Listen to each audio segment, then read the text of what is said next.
Assalamualaikum warahmatullahi wabarakatuh.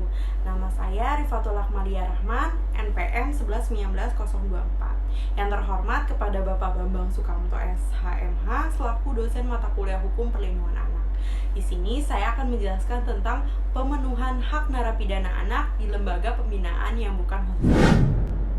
Setiap anak memiliki hak untuk tumbuh dan berkembang, hak untuk mendapatkan perlindungan, dan hak untuk berpartisipasi tanpa terkecuali bagi anak yang berkonflik dengan hukum. Anak yang dijatuhi hukuman pidana pada hakikatnya ditempatkan di lembaga pembinaan khusus anak.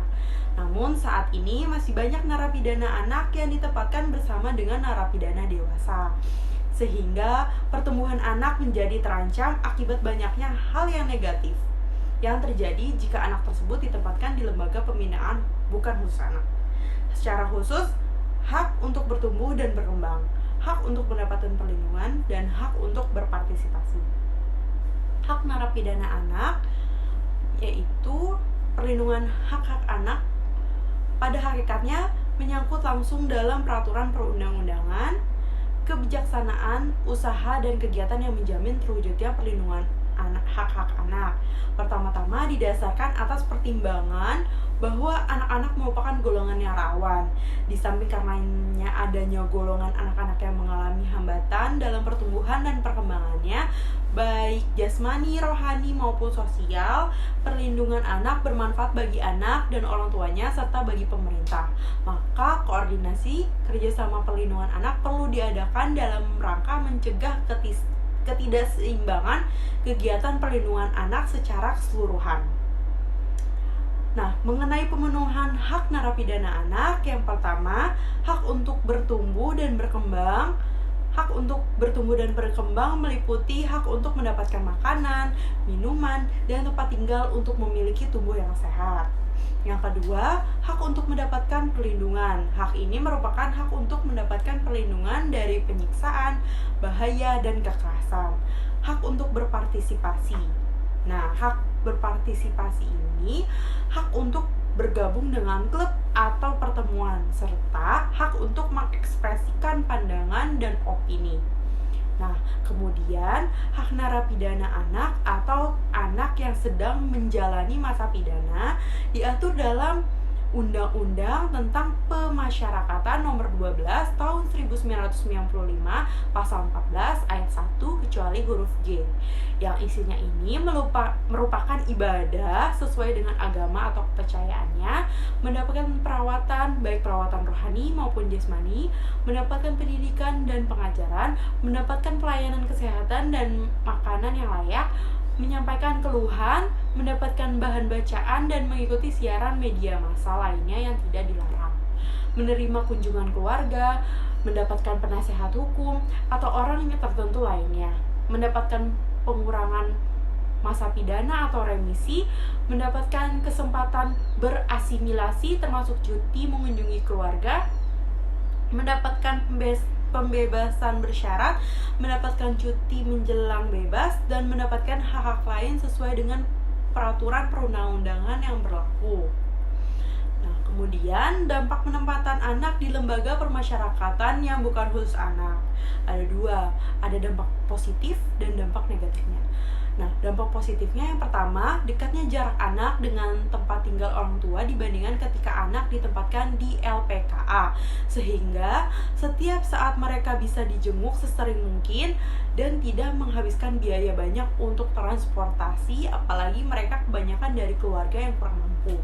Yang kedua, iman dan takwa anak pidana meningkat. Iman dan takwa anak pidana menjadi lebih baik karena pembinaan yang diberikan kepada anak mayoritas pembinaan tentang keagamaan. Proses pembinaan yang diberikan di lembaga permasyarakatan mayoritas adalah pembinaan mengenai moral dan akhlak. Yang kedua ini dampak negatifnya. Nah, yang pertama ada dampak psikologis. Menurut teori perkembangan anak yang dikemukakan oleh Vygotsky, perkembangan anak di samping dipengaruhi oleh kontak sosial yang bersifat interpersonal, yaitu dari diri anak sendiri, juga dipengaruhi oleh konteks sosial yang bersifat institusional. Konteks sosial yang bersifat tersebut yang dimaksud di sini adalah lingkungan yang ada di sekitar anak. Konteks sosial yang bersifat institusional bagi anak yang ditempatkan di lembaga permasyarakatan adalah lingkungan para narapidana yang ada di sekitarnya, sehingga hal ini tentu akan berdampak pada kondisi psikis anak. Nah, dampak negatif yang kedua adalah dampak sosial, terjadi akibat adanya interaksi antara anak dengan narapidana ketika berada di lembaga permasyarakatan.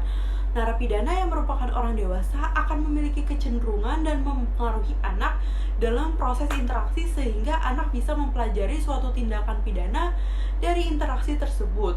Nah, di samping dampak tersebut di atas yang sudah saya sampaikan, terdapat dampak-dampak dari masyarakat. Dampak ini terjadi ketika anak keluar dari lembaga permasyarakatan atau sudah kembali ke masyarakat. Nah, dampak psikis dan biologis, kondisi fisik maupun kondisi mental anak lebih lemah jika dibandingkan dengan orang dewasa, memposisikan anak menjadi golongan yang rentan menjadi korban kekerasan. Anak rentan mendapatkan kekerasan dari orang yang lebih dewasa, baik kekerasan fisik maupun secara seksual. Narapidana anak harus mendapatkan pemberlakuan hak khusus. Hak anak untuk mendapatkan pelindungan untuk berpartisipasi harus disikapi secara serius, terkhusus bagi anak atau remaja yang ditempatkan di fasilitas narapidana dewasa. Perkembangan hak untuk mendapatkan perlindungan maupun hak untuk berpartisipasi. Oleh sebab itu dibutuhkan dukungan dan kerjasama dari berbagai pihak. Secara khusus dinas sosial, balai permasyarakatan, serta lapas atau rutan untuk memastikan dan mewujudkan pemenuhan hak anak yang ditempatkan di lembaga yang bukan khusus anak. Sekian pembahasan tentang pemenuhan hak narapidana anak di lembaga pembinaan yang bukan khusus anak. Kurang lebihnya mohon maaf. Wassalamualaikum warahmatullahi wabarakatuh.